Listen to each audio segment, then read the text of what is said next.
Okay, let's dive into a marathon Q&A, starting with a question from tom.walker.1712. What's on the playlist? Tom, you must be new around here because I do not and have never ran with headphones or any form of music. I have tried it once when I was running from Loch Lomond to Edinburgh and decided in the early hours of the morning I wanted to trick up my sleeve and went to play the Lord of the Rings audiobook, but in fact discovered that the headphones had not been fully in their case and thus slowly dying, meaning that about 5 minutes into using said trick up my sleeve, I found that they were dead. So that had a double whammy sort of effect in terms of not giving me the relief I thought it would, coupled with the other end of the spectrum disappointment that I then experienced when they didn't. So no playlist.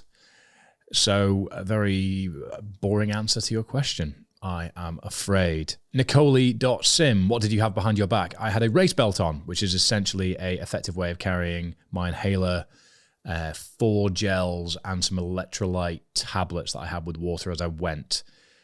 And that was that, effectively. So yeah, just from Decathlon, if you look around marathon footage and videos and photos from all over the world, there'll be people that'll have those normally supplementing aid stations so that you can have a bit more control of your own nutrition, what brand you use, what amount you use. If you've got things like an EpiPen or inhaler like me that you need to carry, then a race belt is the solution that you require. Sometimes you have to put your race number on them in a triathlon as well. Sometimes they have little slots for you to put gels in. Mine was more of a race belt bag than it was a race belt in and of itself. But yeah, search race belt / race bag, and that'll probably give you a wide selection and range of things to observe. Jake X. Smith. I think at the end they should have had a deadlift platform to see who lifts the most. Well, it probably wouldn't have been me because I was absolutely cooked and cramping all over the place and could barely pick up my medal from the floor. So whilst I'd love to sit here and say, yeah, I would have shown them all who's boss when it comes to the whole deadlifting thing, I'm going to retreat back to the safety of the fact that I lifted the Dalwhinnie stone on the Friday as my way of avoiding having to do any deadlifting for a little while because my hamstrings are still fairly cooked and I'm recording this on Wednesday following the Sunday. But I really like the idea and the train of thought you're following whereby we're combining a deadlift with a marathon in a sort of event setting. Let's see what the future holds. Question from Liam Curry 10. What did your carb load / nutrition look like in the days leading up to the marathon? So my carb load looked less like what scientific carb loading probably should look like and a little bit more like, what shall I consume today? This sounds delicious. A skill that I have adopted from my years as a powerlifter in certain weight classes, whereby after many days of dehydration, leading me, I think the most I did was 89.9 kilograms to 82.5 kilograms. And myself and lots of other powerlifters in a similar situation often found ourselves reaching for donuts rather than water and electrolytes immediately after a huge dehydrating weight cut, which is just indicative of having your priorities back to front.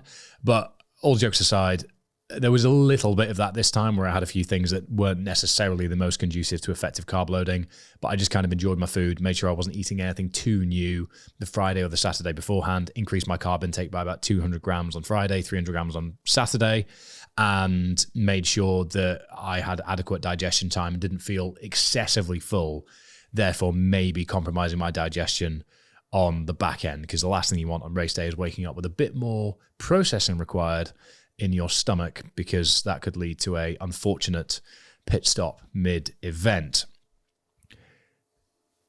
Yeah, in the days leading up to the marathon, that was the question. So there we go. I'm sure somebody will ask about during, and I'll come on to that then. Martin_250816. How much road versus trail work were you doing when prepping? Pretty much all road. I was doing some low-level trail stuff just for fun on Sundays or as part of events we were doing, but I didn't really allocate a huge amount of time to trail running, mainly as well just because I was all over the world a lot of the summer. Had a lot of trail running in Colorado, but was mostly concrete in Mallorca, Ibiza, here in Scotland, up and down to London a lot, New York, lots going on. So it was very much road and flat focused. And that was just for specificity with the marathon because I spent about 6 weeks of the summer injured. So I was playing a little bit of catch up and trying to make my training as specific as possible for the date that was September the 29th so that I was making up for lost time a little bit. Had I had a bit more flexibility and had the training prep that I'd hoped for, I probably would have spent more time on the trails for enjoyment's sake. But in terms of the physiological adaptations and benefits that trail running gives you to support road running, I've probably already experienced or elicited those through years of training up until this point. So I didn't feel like I was missing out on anything other than the enjoyment and freedom that comes with trail running, if that makes sense. Penisialarabiata. Is that a type of pasta? No? Anyway. Which, if any, intrusive thoughts you had while running? Nothing too intrusive, but when cramps started to sort of hint that they were on their way at about kilometer 35, I did start to have a little bit of panic thinking, oh my goodness, are you going to get sniped in the quad or the calf here and have to DNF or walk it in or something like that? And that did start to make me kind of spiral a little bit about how you guys would perceive it, how I'd perceive myself, how I'd sort of navigate the narrative around that, and just the concern and the self-doubt would start to spike. For the next 7K, I was kind of wrestling with that fear, and I think only with about a K to go did I feel like I'd really crossed the threshold where even if I did cramp, it wouldn't mean game over. Other than that, I guess the only intrusive thoughts I had were around the hill itself, whereby I wanted to walk up the hill to really conserve my energy, but I'm glad that I found sort of 8-minute to 8:15 per mile pace up the hill as something that pushed me hard but didn't absolutely nuke me. So look, I think the challenge of a marathon is sustaining that pace over a long period of time, but it's not an experience I've not had with other things in the past. It was just that execution of threshold ability over time was where the curiosity for me was with this sort of distance. So I think any intrusive thoughts that started to appear, aside from the fears around cramps, I quickly sort of head off at the pass because it was just stuff that I've experienced before. And I've most importantly have evidence to suggest that I can get through if I just don't let the intrusive thoughts win, so to speak. Lukey Hawkins, when setting a goal time, do you base it off where you currently are or where you want to be? Definitely where you currently are. If I wanted to be a 2:30 marathoner, that doesn't mean that I would set a goal time with that in line. It's a balance of optimism, ambition, and reality. And I think that's where a lot of people are maybe getting a bit wrong in the modern world, is thinking that, oh, I'm going to mindset my way to a sub-3 marathon in 12 weeks, or I'm going to mindset my way to a sub-12-hour Ironman in 16 weeks. You need to earn your stripes. You need to do the volume. You need to do the time. And my frustrating thing was that I didn't get to do the volume because of injury over the summer. So I had to adjust my goal to reality, meaning that sub-3 was off the table, where 3:10:47 became the reality. So where you want to be needs to be realistic. If you want to be a 2:25 marathon runner, but you've never ran a marathon before, then that's unrealistic. If you ran 2:45, then you're probably, I mean, to be fair, that gap's enormous. 2:25 was a bad example, but yeah, if you've ran sub-4 once, you can't logically assume that you're going to be a couple of months away from sub-3. Giving examples here, but essentially it's a balance of, I say again, optimism and ambition balanced with reality is the way that I'd look at things. Mitchy P 27, what brackets, if any, changes will you make for the next one? I think the next one where I'll go for sub-3 sort of full bore, touch wood, no injuries, will be to just make it as flat as possible. Whilst Loch Ness had a lot of downhill, which meant I could cruise at a faster pace, it was having a big impact on the actual muscular demand of my quads, calves, hamstrings, all that sort of stuff. And then going up hills will take more from you than downhills will give you, in the same way that headwind will take more from you than a tailwind will give you, depending on the context on that one. But essentially a hill is always going to be tough. It's always going to sap you. It's always going to slow you down. It's always going to have a big energy cost. It's always going to have a big efficiency cost. The change in gait is going to maybe expose you to cramps where if you'd stayed on a flat ground and stayed in a consistent rhythm, you wouldn't. So I think the course was absolutely fantastic, and I'm thrilled to have got 3:10:47 on it. But if I was controlling the variables and doing everything I could to get sub-3, I would choose as flat a course as possible. So that's it, really. I think other than that, it's just don't get injured and make sure that that key volume building phase at the start that I missed out on, I get under my belt. But the challenge with specific date events is that you can't change them based on your niggles, injuries, or otherwise. So here we are. MIJ_9203. What was your pacing and nutrition strategy? So pacing strategy for the first half was largely on feel. To be honest, the whole thing was largely on feel. I knew that I could sit comfortably at sub-threshold at about 4:15 to 4:20 per kilometer pace. So I used my feel and perception of effort as my main guiding principle. And then if I felt like I needed to rely on another metric, I could look to pacing, I could look to heart rate as fallbacks. But like I said, because I adjusted my goals with sub-3, I went into this wanting to enjoy it and make sure that I could just experience it, which sounds a little bit woo-woo in some ways, but I didn't have a specific pace I was looking to hit or maintain. I had a specific effort level and perception of it that I was looking to maintain. Obviously, if I looked down and saw 5 minute per K when I was on flat ground, I would have been a bit like, oh, you've got more in you here. But that only really happened towards the tail end when I was flagging. So pacing strategy was go off feel for the most part within logical parameters of about 405 per K to 430 per K, depending on the elevation. Obviously, if it was much, much hillier or much more downhill, then there'd be a bit of variability in there. But because it wasn't perfectly flat, I had to just kind of roll with the punches, so to speak. Nutrition strategy, 80 grams of carbs per hour. I had my own gels in my race belt bag thing, and then supplemented with 2 gels from each aid station, which were every 5 miles. Water station was every 3 miles. Every time I'd have a full 330 milliliters of water, I would have a 250 milligram capsule of electrolytes as well, and found I just got into a really good rhythm. I had 100 milligrams of caffeine in a gel just before the big hill at 30K and felt a boost and didn't shit myself. So that's always exactly what you're looking for from a caffeine gel, to be fair. So yeah, I wasn't too concerned about that, given I've got a lot of practice at consuming fuel whilst on the move. And I felt like it was easy to execute because the race organizers put on such a good event.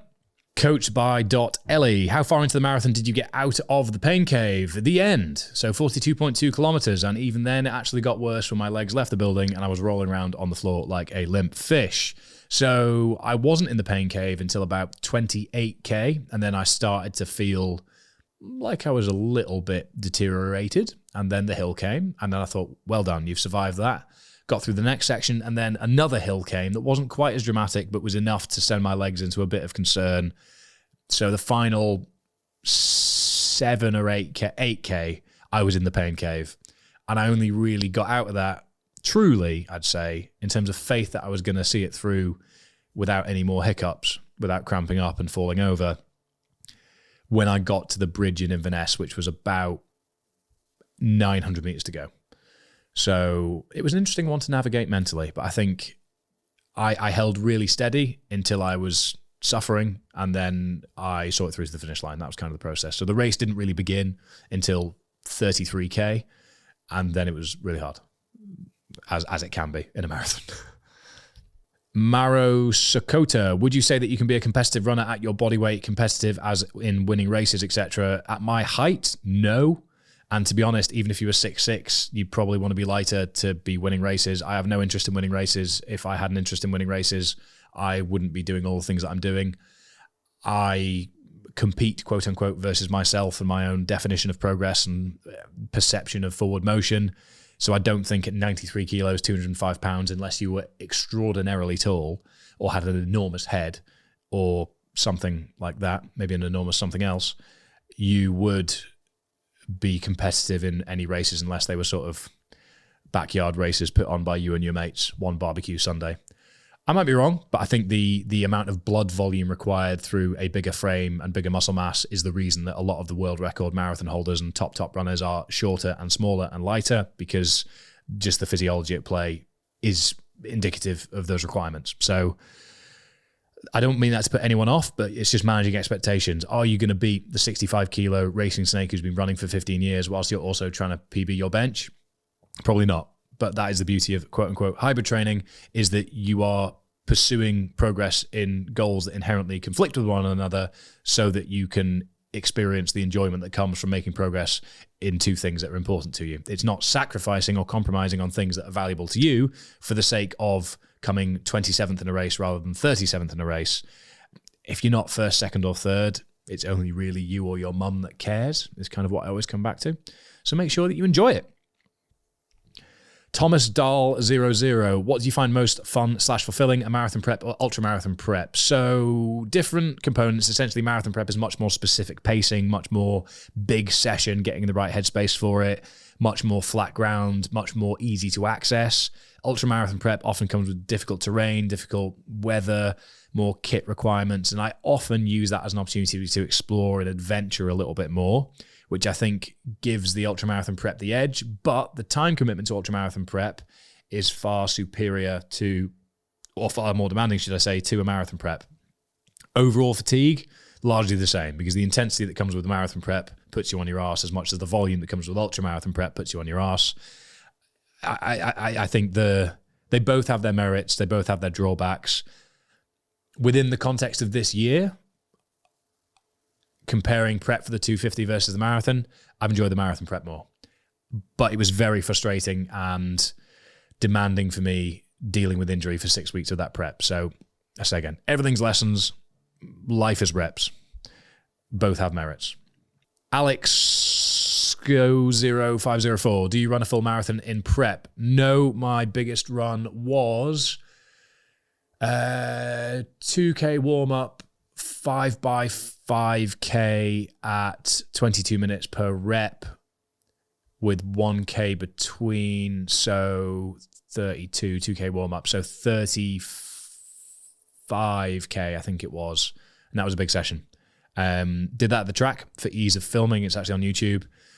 Doing it on the track, strangely, maybe I'm a psychopath, but I actually found the rhythm of the track made it feel like it wasn't as long as it was.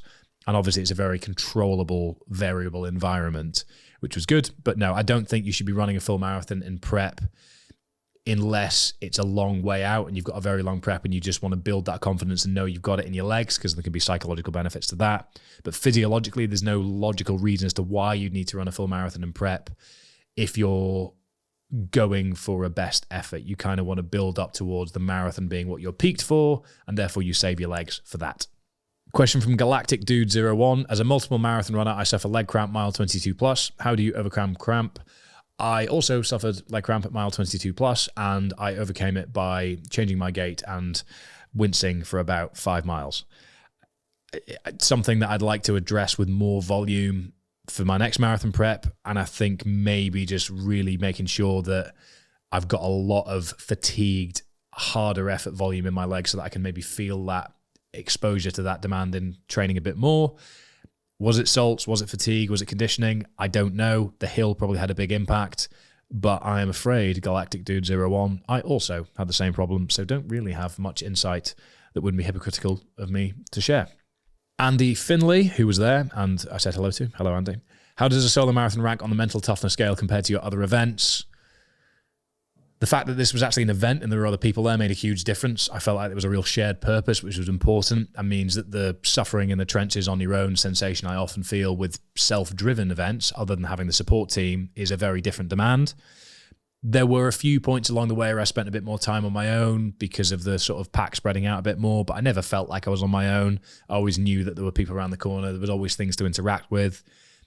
Mental toughness, I never felt in trouble in the marathon, but I definitely started to have, as I said, when those cramps started to hit after the second hill, I thought, oh fuck, something's happening here. Mentally, that was challenging, but it was a physical experience and physical sensation that I had to manage that made me process it mentally on how to move forward. It wasn't my mind was wandering and I was starting to fall apart there. If that all kind of is comprehensible, I guess. So low on the mental toughness scale compared to other things, I'm gonna go out and say, and I'm confident that I gave it 99% of what I had. I think I could have kicked about 500 meters sooner upon reflection, but would that have got me in under 3:10? Would I have really cared?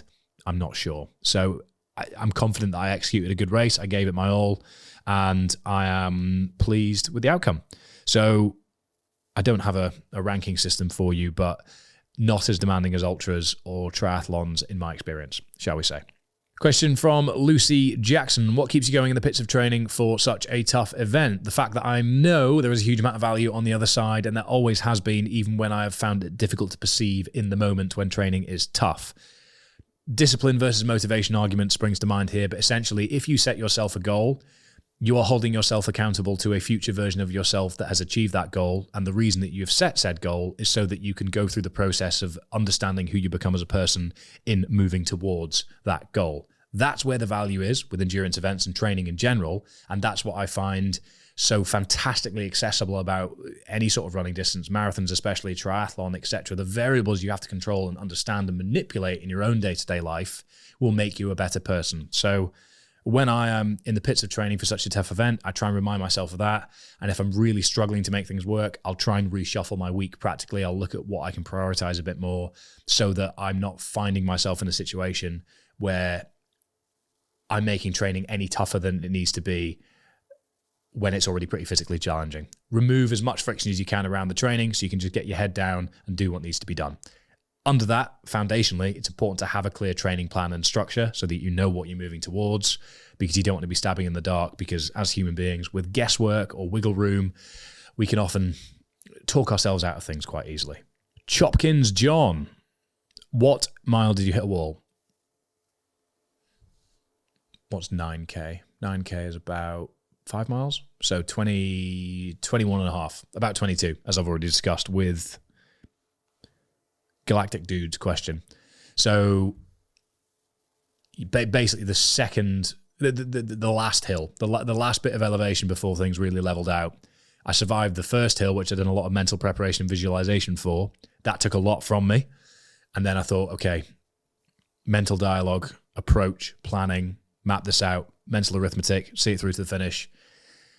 I'd seen the elevation profile. I knew there was another hill, but I, in the moment, failed to realize that. So when I arrived at said hill, there was the mental disappointment that it caught me off guard a little bit, but also the physical disappointment that I had to run up a hill again. So that's where I started to feel really quite cooked. I did get a lot of gel sort of intake on board there and got some water and an electrolyte tab on. Whether that saved me or not, I don't know. But at that point, I kind of went from just, I guess, probably past the point of thriving, but it became about surviving. As I said, the first 31, 32K felt like a bit of a buy-in. And then the actual event started, which is, I guess, commonly spoken about in a marathon setting, is that the race begins at 30K. And that was very much something I experienced. But getting your fueling right, getting your conditioning right, getting your pacing right, getting your strategy right, and knowing how your body responds to things is an important part of knowing how you can navigate that wall as and when it comes. Jason.D.Baker, what would you do different from this training block? I would try not get injured by running across Ibiza, especially with 200 meters to go before I had finished said run across Ibiza, which means that I can get the foundational base volume nailed and then maintain that mileage from there with harder effort stuff in.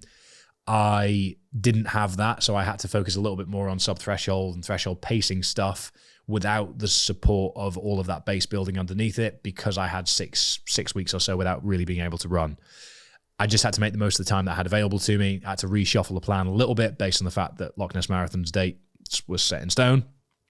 So I guess in simple terms, don't get injured, but downstream of that is get my base phase nailed so that it's actually there to build the pacier stuff on top of, so that I've got the ability to sustain that pace without hopefully having cramps at mile 22, without having the ability to see it through to the end, to have something in my legs at the end.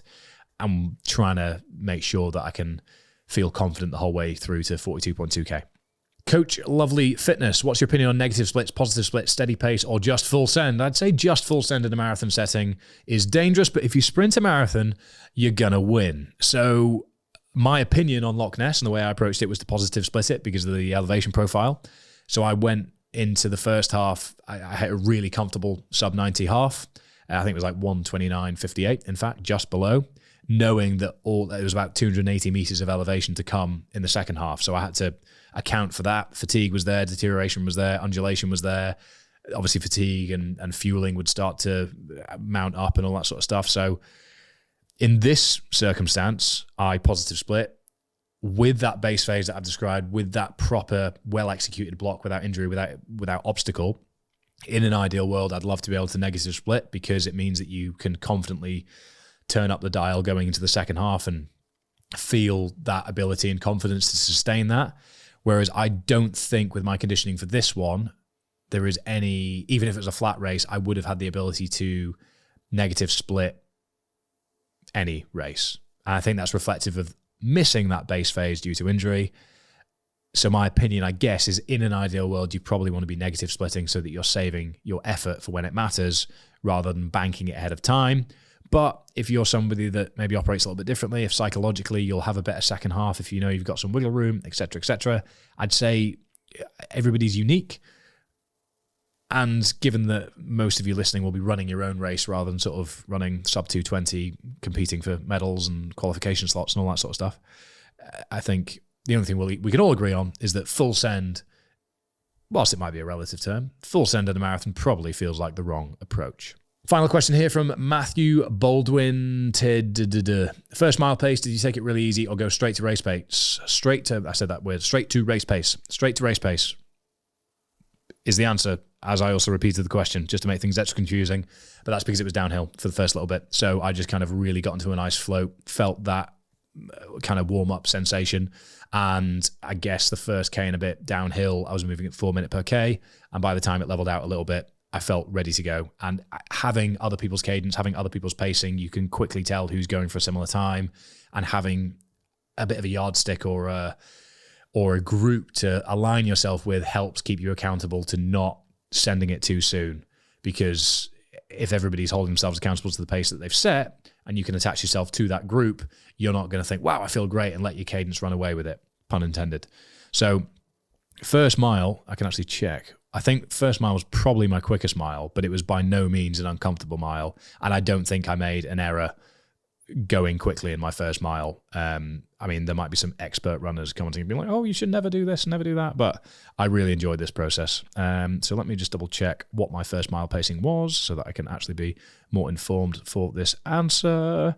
I'm dragging out my words so that you all stick around. So my first kilometer was 4:03. My second kilometer was 4:02. And those were my two fastest kilometers. What was my slowest kilometer? Oh, no, 0.2. Well, that wasn't a full kilometer. Anyway, the last 200 meters were at 3:56 pace, even though it felt like I was moving at the same pace that Usain Bolt once did.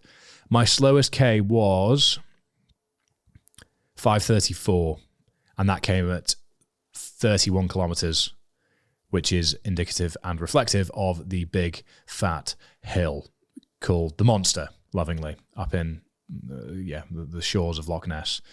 So that is that. That is a variety of questions on my marathon over the weekend. I will be going for another one. I'd quite like to get sub 3 boxed off and then go back to triathlon, if I'm entirely honest. So if you do have any other questions or comments, you can update them on Spotify. If you're watching on YouTube, please drop them down below. I would be more than happy to respond to them there. Drop me a DM if you've got any other questions. And most importantly, there is a link in the description down below if you would like to join us for Loch Ness Marathon as well next year with Omnia Performance.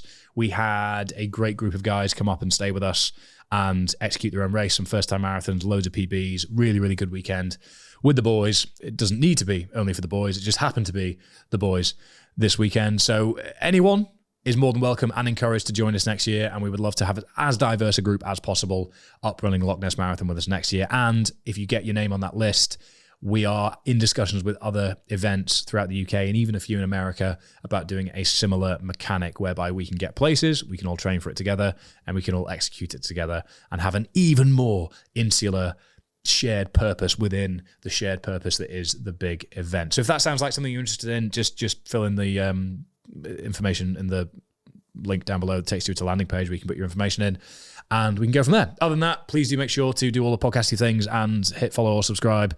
Share with a friend if they are training for a marathon. Other than that, this isn't much use, to be fair. This is very much a who is interested in what Fergus has to say episode rather than anything particularly insightful, but you may disagree. Do check us out on YouTube if you are listening, and remember that we are on all audio platforms if you are watching. Thank you very much, and we will speak very soon.